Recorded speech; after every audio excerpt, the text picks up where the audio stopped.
On this episode of Sides, to tax or not to tax? Should teens be forced into mandatory gratuity at restaurants? People generally work as hard as they can work. If there's a reason someone's having a bad day and not doing as well, I still think you deserve to feed your family. saying I love you, meaningful, meaningless, or somewhere in between. Every relationship that you're in that isn't just a hookup relationship, you're sort of pressured into that whole I love you thing. And are frats even a thing anymore? I had a really, really good friend that joined a frat, and before he joined it, I talked to him and I told him if he joined it, I would be really, really hurt. Christian, are you in a frat? Are you in a sorority, Layla?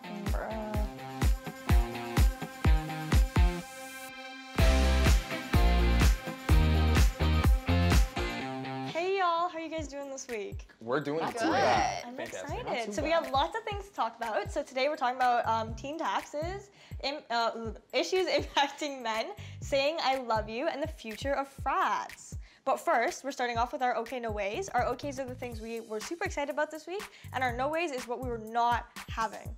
So we're gonna start off with Teddy. Okay, we'll start off with me. My okay is this kid in like upstate New York found a wallet, and guess how much money was in it?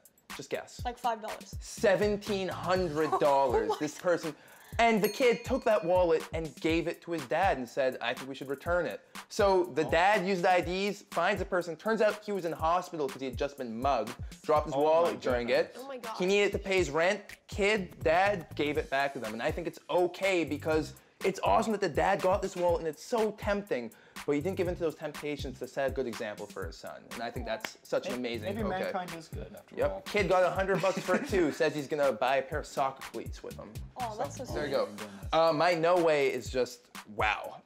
Basically, a dude in Vancouver was pulled over by a cop. You can see by the picture, it's pretty crazy. Basically, he taped his phone and his tablet to his steering wheel. And I think it's no way because, yeah, I get it, it's called hands-free driving, but this is not okay in any way. Like, I don't know if he had a show he was binging and was just really into it, but yeah, no, this is beyond distracted driving and ended up getting a bit of a fine, but if he does it again, he's going to be in much more trouble. So my okay of the week is the trailer for A Wrinkle in Time came out. And I'm very excited about this because, well, the trailer looks amazing. Two, it's filled with a ton of amazing representation. There's like so many femme people on screen, so many femme people of color, and that gets me like really excited. I think that it's so important that there's like good visibility, and also it just looks rad. I do, I continue to work Sorry. with Oprah. It's never ended. And my no way of the week, so recently there was a very large spill of the Keystone Pipeline in South Dakota. This to me is like a huge letdown. It's a tragedy, and it's not something that should be surprising because everyone was warned about this. You know, I think there's like a ton of amazing Aboriginal, Indigenous activists and amazing environmental activists and water protectors that, you know, continue to like raise the awareness of the importance that we like take care of this like Mother Earth, and we just failed. And I think that consumers need to be held accountable, and I think that the government needs to be held accountable, and I think that producers need to be held accountable as well. So my okay of the week was Serena Williams getting married to the Reddit co-founder Alexis Ohanian.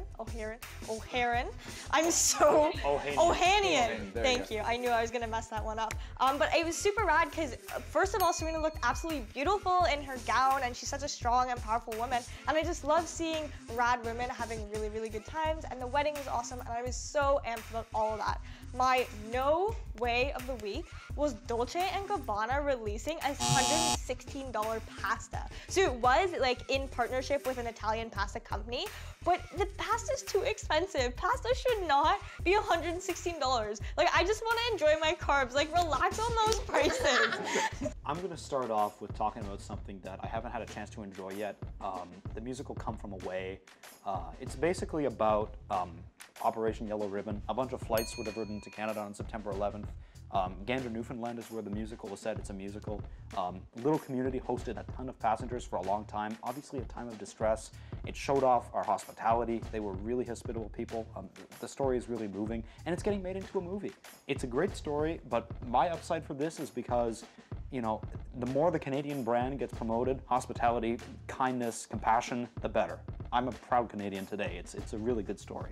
My no way, So the Georgia Dome in Atlanta was scheduled to be demolished this week by implosion, and some news cameras were set up to capture this, cool footage. You don't get to see big explosions like this very often, and something happened. So we'll roll the footage. 5, 4, 3, 2, 1.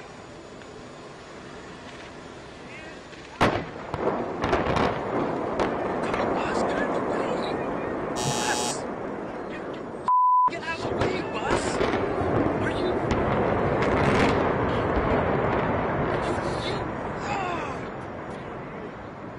What the...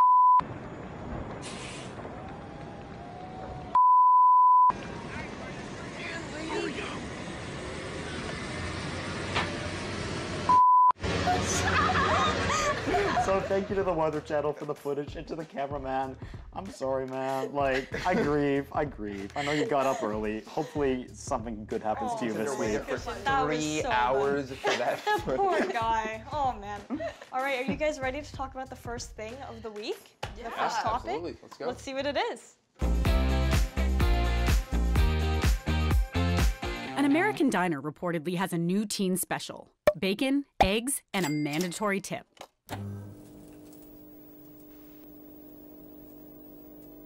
A New Jersey diner that often serves large groups of young people says there's a problem. Many of those young people don't tip. So the diner may be doing something about it. One mother reported that her 11-year-old daughter was charged an automatic 18% gratuity on a milkshake bill. The mother says it's unfair to treat minors differently than adults. The restaurant argues that at the end of the day, their employees need to get paid. Plus, their menu clearly states they have the right to do this. But those against it argue that customers should get to decide how much they tip. And if a tipping policy is enacted, it should be applied to everyone. What do you think? Is this teen tax acceptable? And should tipping be optional or mandatory? This one just really irritates me because, first of all, teenagers have negative amounts of money, so to actually scrape together some money to go out to a restaurant, but then having the audacity of having a restaurant owner be on top of that, say like, oh, you're not paying your tip, you have to pay a tip. I honestly find teenagers and young people tip more than people who are older because we are the ones who are working in the minimum wage and service industries, and we understand what the waitresses go through and the work in the house that they go and they deal with every single day. So I feel like teenagers are way more likely to actually tip and tip well, rather than older people who tend to be like, oh no, that service was bad, I'm not tipping you, I have a right to refuse money or whatever. So it just really irritates me that they're gonna just say on top of that these teens have to pay this tip. That's so discriminating and so ageist. Completely agree. I completely agree. Thank you, It's Christian. ageist, it's ageism, which is discrimination, which is wrong. This is almost equivalent to like charging someone an extra amount of money if they're like, a different gender or color or something like that. No, it's not. Okay, not it's not that same degree of discrimination, but it's still discrimination based on something they can't control. The other thing, it's entitlement, and that's a problem. Because I gotta tell you, the people in the service industry who work for those tips, friggin' earned them. And like the customer is always right. If you're not happy with your tip, ask yourself questions. Don't just blame it on the customer. That's what I believe. How well do you tip, Gracie? I'm a good tipper. But I will say that I think, I don't think tipping, like, as a practice is, like, okay, within this system it makes sense. Tipping is there, so I always tip, but I think that those prices should just be built into the built into the cost of things. I agree. I think But then what if they do a bad job? No, so I like, don't I'm a think it socialist, is. That doesn't Okay, mean anything to me. I'm sorry, but like, I think that like people generally work as hard as they can work. If there's a reason someone's having a bad day and not doing as well, I still think you deserve to feed your family. So I agree that that's like a little sketchy around the age thing, but I do think there should be, if tipping is how people make money, then there should be a mandatory tip. I'm sort of on like Gracie's side with this, and I mean, I'm sure you understand. You lived in Japan for a bit, a place where again tipping isn't part of all cultures. And I think we have a bunch of restaurants now. They're doing group gratuities too, where you're forced to. You sit down, you get charged for a group. Well, I worked for a little bit where I was like setting up events, and you'd order a caterer, and they would have a mandatory 15% gratuity, and you think, why does this even exist? Why can't we just incorporate the tip prices into our meal price and do it? I also think like when employers say, okay, we're gonna charge a mandatory gratuity because we want our servers to make living wages. Well, why don't you just pay them living wages instead of working in? Yeah. Bingo. We got this over here from Anton. Teen tax is dumb, should be given the option to tip. How do you know if someone is a teen? Employees want/need more pay, increase their wage. Bad service doesn't deserve auto gratuity. Would you ever not tip if you got really bad service? Unless it was like the type of service where I felt like offended in some way, but I don't think so. I think people just like deserve to like live good lives. And if you're like a server, you deserve to like bring home money to your family and to yourself. I think that the teens tax is kind of dumb because like what if you like went out with your friends and only had a certain amount of money to pay for the food? We think that if kids are just gonna go for fun and go to a restaurant, they shouldn't have to pay a tip for just like a milkshake or something. But maybe if you're a large family going in to get dinner and you order a lot of stuff, maybe you should give them a tip, but it doesn't have to be forced.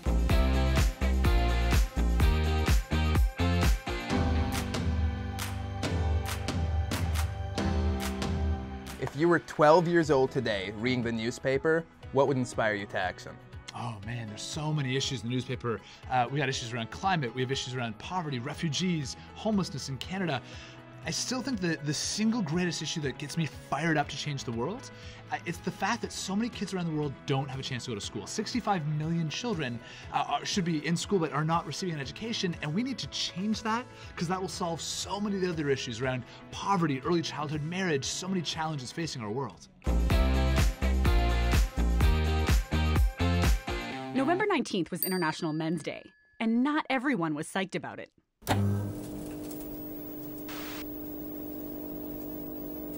International Men's Day is an annual event celebrated in over 60 countries. It's meant to highlight men's issues, and it's even made its way onto the agenda in the UK's House of Commons.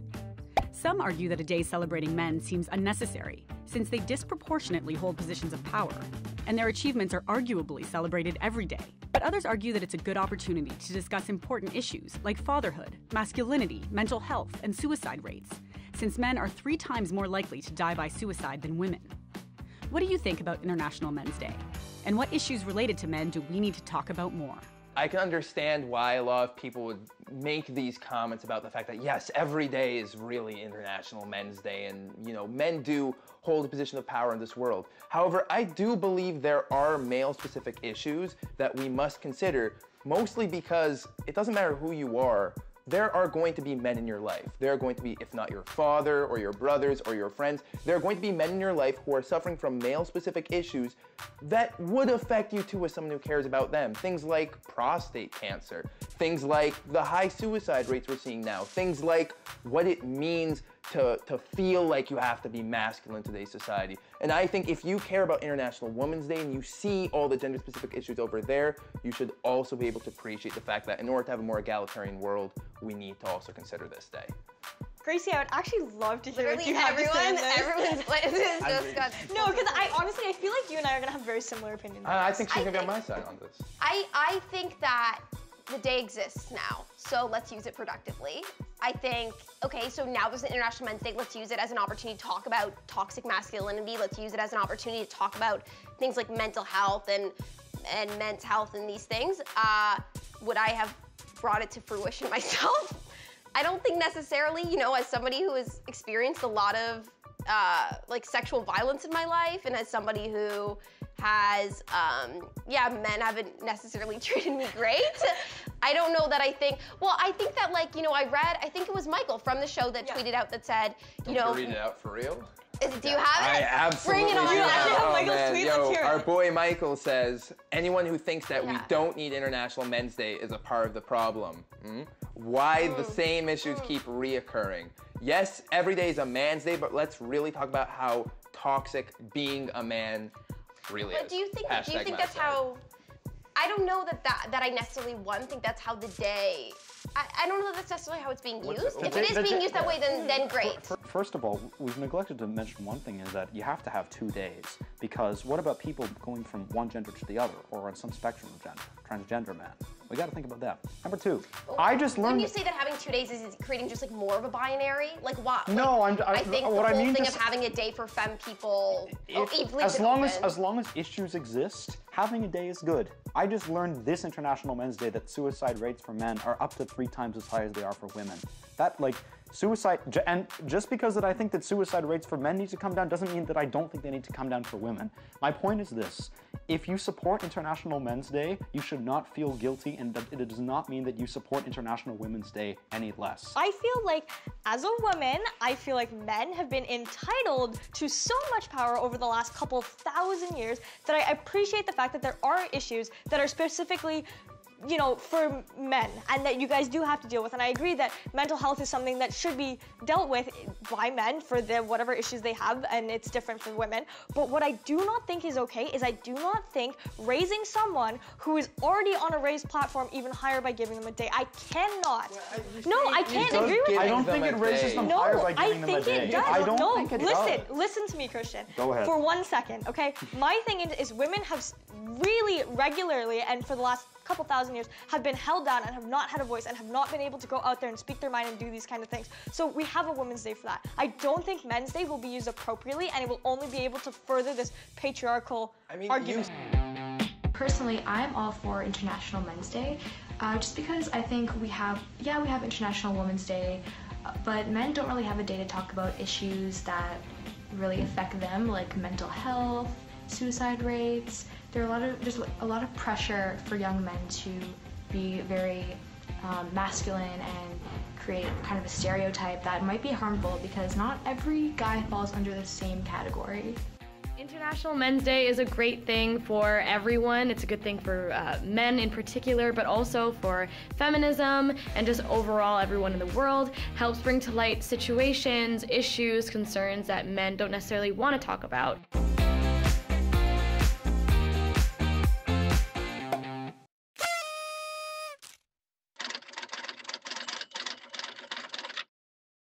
The best piece of advice I've ever gotten is dream ridiculously big. From my friend Mike, he told me that when I'm feeling really low, he'll always be like, oh yeah, Penny, don't worry, things are 1,000 times worse in the moment. And I think that's something I always think about, and I always tell other people that aren't feeling too good in a day, just because it's so true. You always think things are gonna end and the world's gonna end in the moment, but a few days later, everything usually turns out fine. The best piece of advice that I've ever received is from my good friend and mentor, Stan Strong, and he said, it's not what happens to you, it's what you do with it that counts, and that attitude is everything. Someone I want to trade places with. So many people. Bill Gates, because he gives a lot of money away for good causes. Probably like Chance the Rapper. He's so cool, and like I'm obsessed with his daughter. She's the cutest thing ever, so yes, Chance the Rapper. The people that make a mark in the world are the ones who understand a problem, who care deeply about it, and who are willing to step forward to add their talent to be able to make a difference. Definitely Mark and Craig Kielberger. Amazing people. They're the nicest guys I've ever met. Their parents are amazing. Everything about their lives, everything about who they are and what they stand for, amazing. The people who make the mark in the world are the ones who live the change they want to see in the world.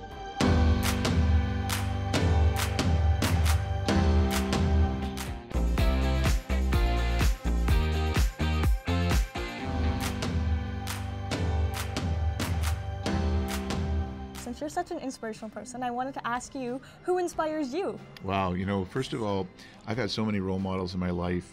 One was a guy that inspired myself and Terry Fox to believe that sport could continue after we'd had our injuries or our disabilities, and his name was Stan Strong.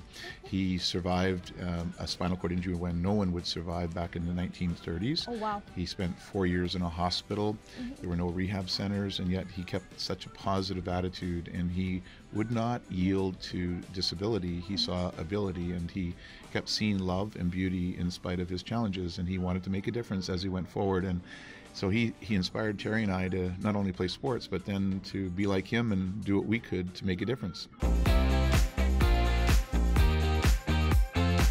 When it comes to love, it appears actions speak louder than words.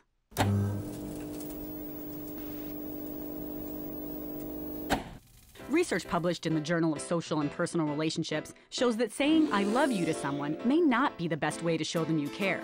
What does get that point across? Small gestures, like showing compassion and cuddling. Those simple behaviors are reportedly more effective than telling someone you love them or planning grand romantic gestures. What's the least effective way to show someone you love them? By constantly checking up on their whereabouts. What's your take? Is saying I love you meaningful, or do you prefer other expressions of love? I believe that words are very powerful. I think the final question was kind of like, do you think that saying I love you is like a valuable, powerful thing? And I do think it is. I think actions like do speak louder than words. I think if you want to show someone you care for them, you gotta show it.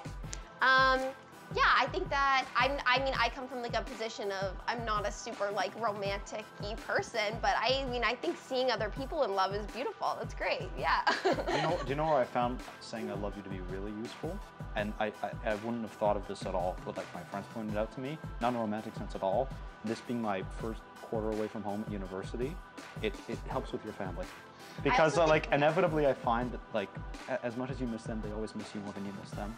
And like I've been told it makes a difference, and from what I can see, it makes a difference. I'm actually like so pro saying I love you over actions, because I think verbalizing intent is so important. And I think like you look at like all these like hookup relationships or whatever, where you guys can go out and you can do, but Gracie, this is not. This is not a direct like attack on you. But like I feel like that the whole thing is not there. Like they go out, they have sexual relationships, they go out, they do a whole heap of things, but then it's never verbalized that I love you, and I think that does take a romantic relationship to the next step. But you say that, but now my whole issue with it, I feel like people have been forced into saying I love you so much. I feel like every relationship that you're in that isn't just a hookup relationship, you're sort of pressured into that whole I love you thing, and it sort of lost meaning for me because of that, where it's like, yeah, I do platonically love so many people, and I genuinely do love them, but I feel like sometimes you'll hear it from them and you'll be like, do you mean that, or are you just saying it?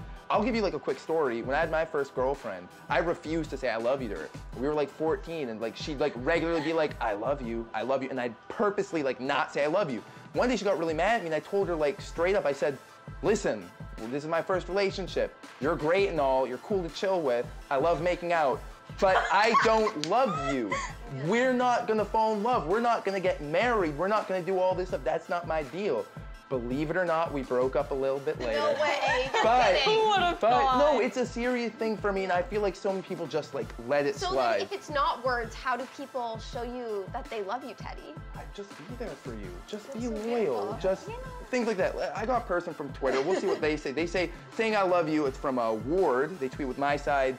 Actions speak louder than words. Why can't we say I love you when we mean it most, instead of just saying it because society... Exactly.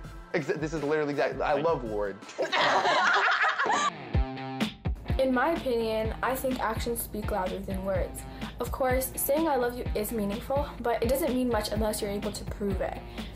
Ways you can show someone that you love them is by checking up on them, taking care of them, and baking them a cake. But I also think it depends on the person you're saying I love you to and the type of relationship you have with them.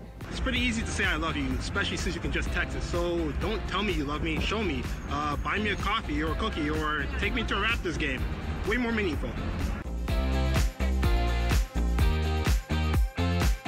Is it time to ban sororities and fraternities?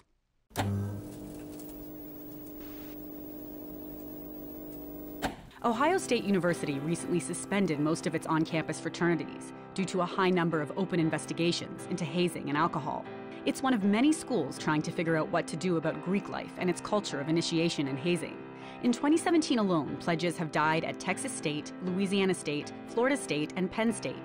And since 2000, there have reportedly been 70 student deaths attributed to hazing. Advocates of Greek life argue that sororities and fraternities facilitate philanthropic work, provide leadership opportunities, and give students a sense of community. But those opposed to them say not only are they discriminatory and elitist, they also foster a dangerous culture of drinking and should be abolished altogether. What do you think? Should fraternities and sororities exist on college campuses? I am not myself in a frat. I have many friends who are. My roommate is. I do not hold it against people that they join frats. I hold it against people when they do stupid things. And I think that that's sort of what this question is chipping at. Do some people do stupid things in relation to frats? Yes, it's tragic, it is. But the fact of the matter is, people join frats, or a lot of them do, because they want to be part of a sort of social experience or a sense of community that they might not have. especially at a lot of larger schools, people join because they want something to belong to. The way I see the future of frats is where they fix these problems that are very big problems. Problems with racism, with toxic masculinity, with substance abuse. These are terrible things. Do I think that they should be entirely abolished? I believe that there are ways to fix these problems because society itself has fixed these problems or gotten better at these problems a number of ways over the last while. I think it's possible. I think there's a future for these organizations, but I know you all do not agree with me. Yeah, I'm like very, very anti-frat. I like personally, I wouldn't endorse anything that I think has a history of cis sexism and queer phobia and racism and misogyny and all these things. I had a really, really good friend that joined a frat, and before he joined it, I talked to him and I told him if he joined it, I would be really, really hurt because I have lots of my friends have experiences with sexual assault in fraternities, and I said I'd be really hurt if he joined it, and he joined it, and I blocked him on everything, and like 6 months later, I reconnected, and now we're good friends, and he says he regrets joining a frat, and I was like, wow, I'm shocked. I'm not shocked. That doesn't surprise me. It's like a pretty toxic culture, in my opinion. You know, Kristen, I have a question, because you said you know a lot of people are in frats, and you're not against frats. Why aren't you in a frat then? Because I like to find, or I just have found, communities in other places. So you feel like you don't need to join the frat for that community? Yeah, but it's also because of the lifestyle that I choose to live. I mean, I go to a school to which the slogan is "Where fun comes to die." Like I wasn't looking to be drinking all night and day when I went to university. And I'm not saying that people who join frats are, because I have friends at Chicago who are in frats. It's just, I don't know, like it's a circumstantial thing. It's always about the people. Jumping onto that though, like I actually agree where Christian's coming from. Where why aren't we looking to fix these things instead of abolish them completely? Because I think lots of schools sort of have this separation from the issues that occur with them and from their own policies. I think of things like the school that I went to, for example. Recently, they banned drinking during like the first week of school. And all that did was have all the first years get their fakes early so they could go out to the bars and get even more smashed and then have to come home and have more risk of dangerous things occurring. Think of the same thing with frats. I mean, we look at hazing, for example. Why aren't they trying to introduce more positive forms of hazing? I mean, seriously, we ate a super spicy chip a bit ago. That would be a fun little hazing exercise rather than throwing a piece of soap in a sock and beating people. And I feel like instead they just like to pretend these things don't have. One of the things that comes up a lot is not all frats are bad, or my frat isn't bad. And I think it's like a very Western, or like particularly like American idea to like individualize social problems. People are like, well, instead of like focusing on like the bad institution, we should be focusing on a couple of good individuals. So like, oh, not all cops, not all men, not all white people, not all frats. And so to anybody who is about to like hit this argument up with like, oh, not all frats are bad, just remember that like the existence of any one frat validates the institution as a whole, which proves to be an inherently violent one anyway.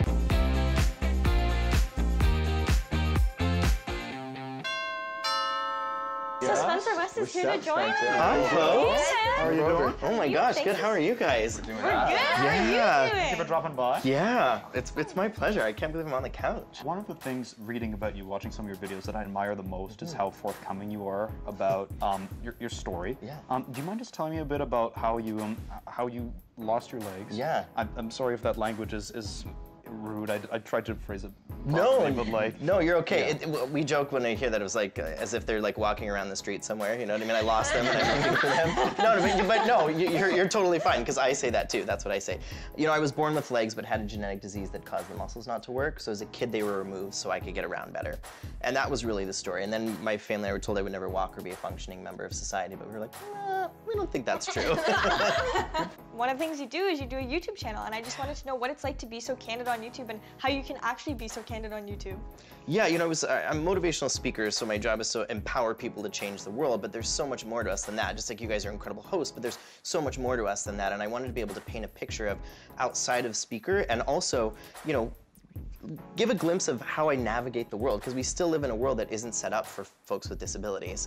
And so I want to bring light to some of the issues that we face and also some of the incredible experiences that we get to share at the same time while talking about my work with We. But it was more about like, this is another side of me and here's what I face on a daily basis. Do you ever like feel discouraged? And how do you like advocate for change? Yeah, I mean, there's a lot of times I feel discouraged. Recently in Toronto, I was in a parking garage and I went to go get out of the garage to go in the building I was going to, and there was literally a sign that said, stairs to elevator. And I was like, Sorry? Yeah, and so in those moments I get frustrated. Now for me, I'm able to get out of my chair and I can literally drag it up the stairs myself, but for folks that don't have that mobility, I'm like, what do they do? And so that's what I try to do with the YouTube channel, is start to bring some of those things to light about, like, this is really difficult, or if there's not a ramp, or those sorts of things. What do other people do? So making people aware of, like, oh, when you go in a building, you guys can just walk in, no big deal. But what happens if you weren't able to do that? On the topic of being discouraged, Yeah. when you first started Mount Kilimanjaro, how did you expect it was going to go, and were you surprised by what happened? 100%. We trained for a year in the hope that I would do half on my hands and half in my wheelchair, and the first day, I did almost 80% of my hands because I just wasn't able to use my wheelchair. But what I was so grateful for is I asked my two buddies to come with me, Alex and David, and that was the reason, in case that happened, and they were so great at supporting me. And then at the top, when we summited, they got altitude sickness and I didn't, so suddenly they needed my help. So it was this beautiful exchange of helping each other, but it was way different than we ever anticipated it was gonna be, and way harder. So you've worked with Demi Lovato. Yeah. What is she like? She seems very cool. She is the best, and she has the best saying. I mean, we genuinely are friends, and she always says, I wear my heart on my face. So there's no question about how she's feeling on a day-to-day basis, which I really love. And she invited me on her world tour. So I got to know her through We, where I work, but she invited me because she wanted to change the way people do rock concerts. She was like, I don't want it just to be about music, and I opened for her North American tour. Every single night right before she came on, talking about the work I do with We. I hosted her in Kenya, that's how we got to know each other, and we talked about our trip. And then she talked about the organization and her friendship later in the show. She literally stopped the show for 15 minutes and just told people about our friendship and the work that she was doing, because she was like, it's not just about having this platform, it's about what do we do with it. People living with disabilities, I always want to help. I'm not totally sure, like, where to draw the line, what's too much. Do you have, like, any golden rules sort of to abide by? 100%. The best thing you can do is to ask if they need help and then listen. Don't assume. Don't tell folks with disabilities what they need.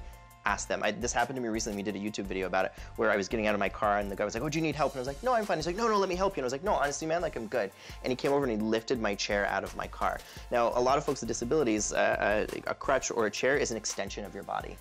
And so it didn't bother me that much, but the idea that he didn't listen, I was like, I'm fine, and I don't need your help. And let me be very clear, you don't know what you don't know. So I wasn't angry with him, but I think it's really important for us to not assume what people need, but ask them and then listen to what they need and then help accordingly if that's what they're looking for. You spoke a little about We Day and how you're involved. And I personally went to my first We Day this year. I had a really amazing experience, and I know you're involved. How does We Day make you feel, and how does that organization, like, help you and, you know, embody that spirit of whatever you're looking for? Yeah, I think what I love about We Day in particular is that it's a gathering of youth that all believe in the same things and that recognize that they're not alone and that they have the ability to give back. It's a free event. Their only ticking in is committing to doing one local and one global action and then reporting back to us. And it's basically like the Grammys meets TED Talk. So it's this really inspiring day of all these speakers and musicians talking about the things that they care about and then empowering them to do the same thing. You know what? That is super rad. I felt the same way. Okay, good. So now we're gonna play a really rad game called Onside Offside. Yes. So you and Gracie are gonna play. It's gonna be movie edition. Up if you like it, down if you don't like it. Okay. So you're like a big movie fan? Do you have Huge. like a favorite movie? Like I love the Harry Potter franchise. Like I could watch over and over. Okay, yeah. For sure. All right, I get this. We're good. Okay, good. So let me go first, right over here. Onside or offside? Bringing food from home to the movie theater. 3, 2, 1, go. Onside. Totally. It's not even a question. No, it's so expensive It's not now. even a question. I'm like tucking it everywhere. Yeah. Same, Like it's same. going everywhere. Yeah. You two should go to the movies together or something. We should. I would love Movie to. day. All right, one word. Sequels. 3, 2, 1. Really? Well, you did see the franchise. You I the did, Harry Potter but I'm thing. split. Not Okay. every sequel is great, but many of them can be. But there's a lot that aren't. Watching a scary movie on the first date. 3, 2, 1. Oh. I think I'm on side, but I'm like reluctant about it. Okay. I think I'm on side. I think it could be like cute. Yeah. But also it kind of depends on like what your cry face is. You know what I mean? Like if you're like a cute crier, you can make it work. If you're not a cute crier, you can't make it work. Yeah, it's just like a lot of pressure, and I think fear is maybe something too big to go for on a first date, personally, but that's just me. Onside or offside, watching a movie with someone who's seen it already. What? Oh, I'm like in the middle.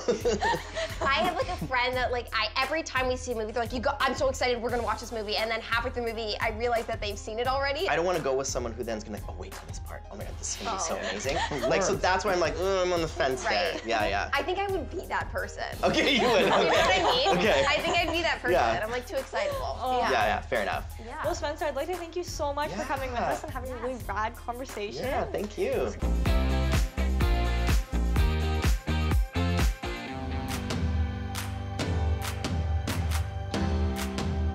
What motivates you, to keep going and to keep doing what you love and what you're passionate about? I think what motivates me in swimming is just knowing that I don't have world records yet and I have a gold medal, but I can always get better. And I think what motivates me for life is just knowing that the world isn't perfect yet and there's always ways to improve it, whether it's something tiny or something huge. And I think anyone can really have an impact on that.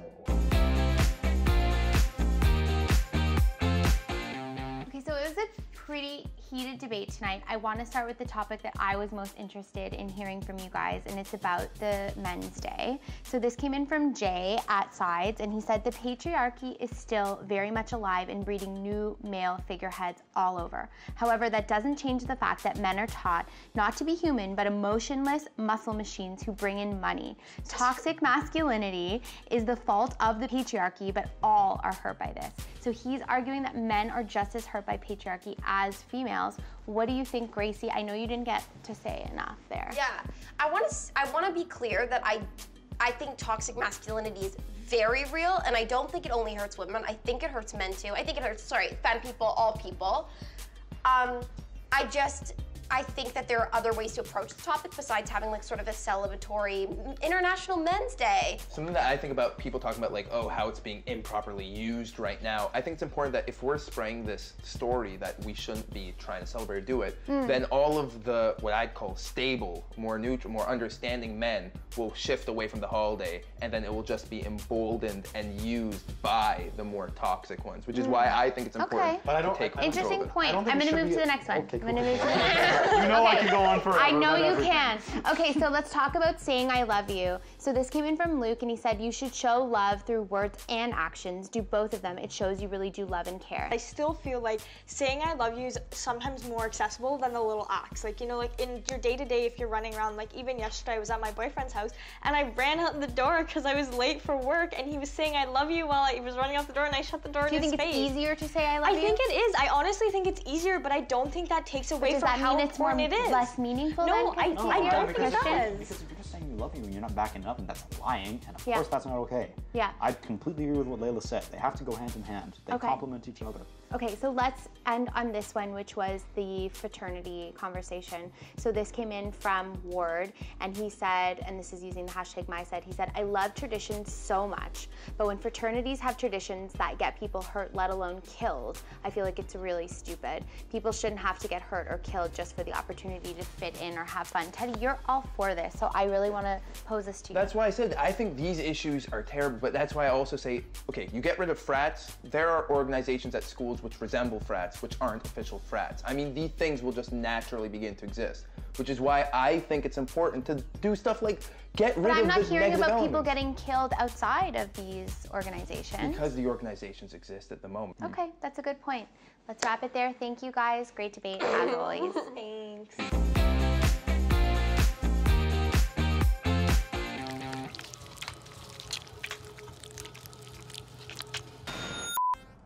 So, my beef this week is pay to win in video games. I've been playing video games my whole life, for as long as I can remember, and I've also been avoiding paying money for as long as I can remember. And what I hate is the fact that we're starting to see this trend in games where there are people out there who are willing to throw hundreds of dollars at games where they've already spent now almost $100 on, just so they can beat you online.